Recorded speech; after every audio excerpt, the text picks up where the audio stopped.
Hey, today I want to teach you about the linear pressure distribution in incompressible fluids. What are incompressible fluids? They are fluids whose volume or density do not change with pressure. A perfectly incompressible fluid doesn't exist, but it is used to simplify flow equations. Water is nearly one. Let's imagine we have the water surface here, which is usually indicated by a sign like this. It doesn't have to be a water, it can be any heavy fluid. So above we have P0, which is the outer air pressure. In a closed environment, this could also just be the gas pressure from outside. Then we have the Z coordinate going upwards, and then the H coordinate for the height going downwards. Obviously the liquid has a mass, so we're gonna have F going downwards here. It is the volume force density and equals to rho, which is the mass density, g, which is the gravitational acceleration, and going into negative EZ direction. And now with this we want to have a look at the equilibrium relationships, which is gonna result in us equaling this to the derivation of the pressure to Z in obviously the Z direction. Now we can just get rid of the direction EZ and result in dP by dZ equals rho times G. Now what we can do, we want to have this part over here, we want to have it gone, which we're gonna do by just integrating it. So we have dP by dz integrated by dz, so those two can be gone, equal to minus rho g dz, and those here are constant. So what we're left is p by z, because it is in relation with z, then equal to minus rho g times z, because we've just integrated by z. And then the most important thing, never forget your constant that falls away when you derive. Now zooming out to have a little bit of a better picture. We now know what p by z is, and by that we can also see what p by z of 0 is. So p of z equals 0 is p0. It's the outer pressure. Yes, we've went full circle. I love this. So with this we can conclude that p of z is p0 minus rho g and z.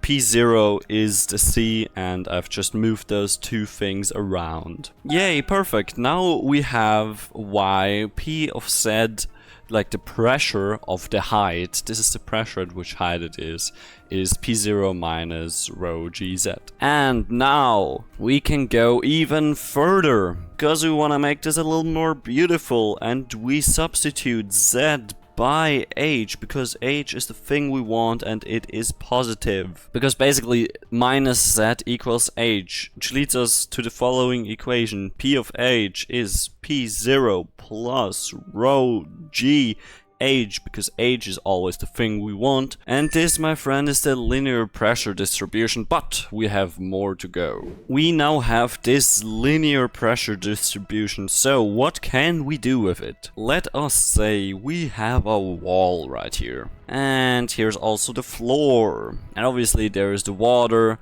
there's P0, all our usual stuff. H goes downwards, and generally, let's say this whole thing is the height big H. We've learned from earlier that P of H is P0 plus rho GH, so the pressure on this wall right here is, first of all of the P0. This is all P0. Now the linear pressure also comes here. This right here is increasing with height, and this is rho GH. This now is the overpressure on the wall by the liquid at a certain height. For example, up here would it just be P0, and down here it would be P0 plus rho G big H. Let's use this new learned knowledge now and look into how this works even further. Here we have an inclined pool, and we want to know the water pressure distribution onto the side. We also want to know now, this is something different, we want to know where the pressure point is. Here we have our linear increasing pressure again, which is the same thing as rho GH. We will ignore P0 for all of this here. But see, a wall isn't just 2D. Here we have the example of a random wall being here. This could be any shape. So here we have a little bit of a different coordinate system. This one is inclined and goes with the tilt, which which is alpha here in our case. Let's just call this area A, which is just the whole area. Then here we have the heavy point, the middle point of it. We'll say this is S. We can also draw this and extend it over to here. Here's the important thing, which is FD, which is the resulting force on A. This also results to being somewhere in A, but it is below S. It's also important to mention that in S is another coordinate system. We'll just call it theta and theta. Time to zoom out for some calculation notes. FD. What is FD? It is the overpressure integrated over A. And this means is rho g h over dA. We can put rho and g before because that is a constant. And then we can substitute h with y times sinus of alpha. This is just a little triangle thing. This is how we get the one side h,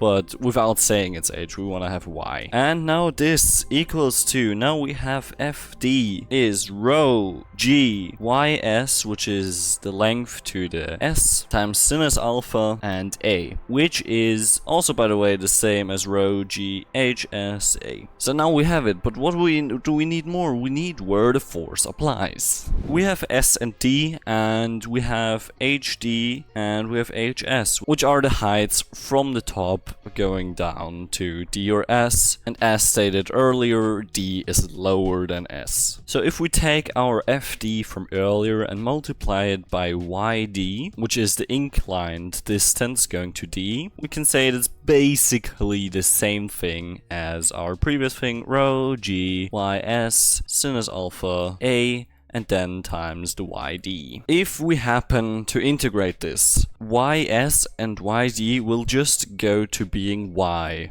or in this case y squared, because they are multiplied. So let's just do that. I already put rho, g and sinus of alpha before the integral because those are constants, as we all know. And then we have y squared dA. Now this is statically equivalent. And this right here is the moment of interior, Ixx. Now because we have an equation, we can just get rid of all of this crap. And we are left with the coordinate yd equals Ixx divided by a times ys. How to calculate with Ixx is something different that I won't cover in this video. It basically depends on what shape you have. It has different values, and you also have to make sure to add the stoner part. Now it's analog for xd, so if you take fd times xd, this equals basically the same thing, the same steps, and we go to rho g sinus of alpha, now this time going by yx because we have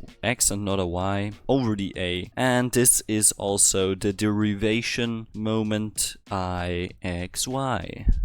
Now this results in the x-coordinate of d being minus Ixy divided by Ays. Zooming out again, now we have the force that goes onto it and where the middle point of this force would be. Obviously the force is distributed along all the path of the side, but this is the thing that we can point at. Here we have the whole thing of today. I hope it wasn't too confusing. I hope I didn't misspell some things. I know I did. This is just a little bit of an experimental video. Up here this is minus. I forgot to change this in the beginning. Thanks for watching if you did, and tell me if this is too complicated or if I should not use a whiteboard like this, if I should use something fancier. If you want to know more about why h equals the same as y times sinus alpha, then just watch this video right here. It is perfect. It's telling you about calculating all the diagonals and squares, which is basically the same thing we did right here. Alright, have a very good day, subscribe and like, and goodbye.